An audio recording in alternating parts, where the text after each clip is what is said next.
বাজারে কীটনাশকের দাম এখন অনেক চড়া, অথচ এসব বালাইনাশকের মান নিয়েও উঠেছে প্রশ্ন।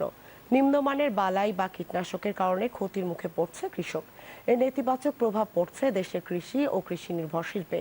পিছনের কারণ হিসেবে ইতোমধ্যেই নানা অনিয়মের চিত্র উঠে এসেছে গণমাধ্যমে। এমন বাস্তবতায় কীটনাশক নিয়ে অনিয়ম রোধের তাগিদ দিচ্ছেন কৃষি সংশ্লিষ্টরা। শাহেদ জাহিদের প্রতিবেদন। ধানের বাদামি গাছ ফড়িং, সবজির ডগা এবং ফল ছিদ্রকারী পোকা, জাব পোকা, সাদা মাছি সহ নানা ধরনের শোষক পোকা দমনে ব্যবহার করা হয় বালাইনাশক।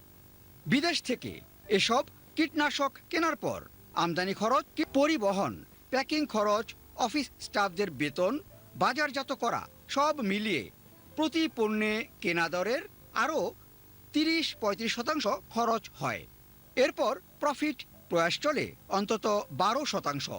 কিন্তু লাভের লক্ষ্য ছাড়িয়ে আরও বেশি দাম রাখা হচ্ছে কৃষকের কাছ থেকে। যে পেস্টিসাইডগুলি তো আমাদের দেশে আমরা উৎপাদন করতে পারছি না, এগুলি যখন বিদেশ থেকে আনে তারা কিন্তু তাদের একটা ব্যবসায়িক তো উদ্দেশ্য থাকেই, এবং তাদের যে ম্যানেজমেন্ট, তাদের অফিস স্টাফ থেকে শুরু করে একদম মাঠ পর্যায়ে পর্যন্ত, তো সেখানে এই জায়গাটা আমি বলবো যে অফকোর্স যে তারা লাভের মধ্যেই তো তাদের বিজনেসগুলি পরিচালনা করে থাকেন। এখন এইটা যত তারা কৃষক বান্ধব হবে বা কৃষিকে প্রাধান্য দিয়ে এটাকে একটা সেবামূলক জায়গায় চিন্তা করবে, তখন কিন্তু আর আমাদের কৃষকরা এটা যে মানে লসের যে জায়গা, যে কথাগুলি আসছে, তখন কিন্তু আমি বিশ্বাস করি যে এই জায়গাটা কিন্তু মিনিমাইজ হবে।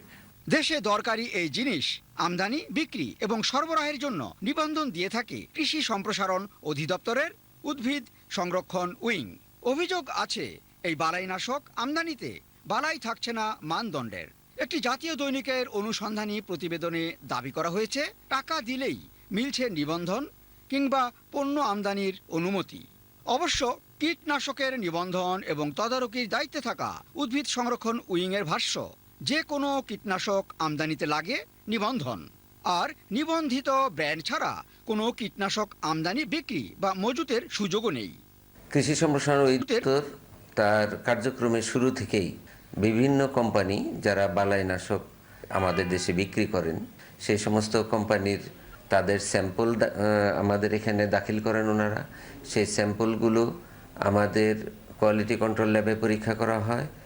এরপরও আবার মাঠ পরীক্ষার জন্য অন্ততপক্ষে দুটো গবেষণা প্রতিষ্ঠানে সেটি পাঠানো হয়, এবং তারা আবার দুটো ভিন্ন ভিন্ন সিজনে সেটি ভিন্ন ভিন্ন পরিবেশে ভিন্ন ভিন্ন জায়গায় সেটি ট্রায়াল টেস্ট করে সেটির ফলাফল যদি সন্তোষজনক হয় তবেই সেই বালাইনাশকের অনুমোদন দেওয়া হয়, এবং সেই লাইসেন্স পাওয়ার মাধ্যমে তারা তাদের যে অনুমোদন, সেই অনুমোদিত বালাইনাশকগুলো তাদের বিভিন্ন রিটেলার বা পাইকারি বিক্রেতার মাধ্যমে বিক্রি করে থাকেন। কীটনাশক আমদানির অনুমতিপত্র বের করতে আসা ব্যবসায়ীরা অবশ্য বলছেন সমস্যা আগে ছিল বটে, এখন অনেকটাই কমে এসেছে। তো অটোমেশনের আগে যেই সিস্টেম ছিল আর বর্তমানে অটোমেশন হওয়ার পরে যে সিস্টেম, আমরা ঘরে বসে দেখতে পারি যে আমাদের ফাইলটা কোথায় আছে, কি অবস্থায় আছে। এখন পাবনায় বসে থেকেই আমার কাজের 80% ওখানে বসে থেকেই আমি কাজ কমপ্লিট করতে পারতেছি। আমরা অফিসে বসেই অনলাইনে জমা দিতে পারতেছি এবং আমরা দেখতে পাচ্ছি যে ফাইলটা কোথায় আছে না আছে। দেশে আমদানির চেয়ে ৩-৪ গুণ দামে বিক্রি হচ্ছে কীটনাশক, তাতে উৎপাদন খরচ বাড়ছে, ঠকছেন কৃষক। তাই তো বিষয়টি গুরুত্বের সাথে আমলে নিতে হবে বলছেন বিশেষজ্ঞরা।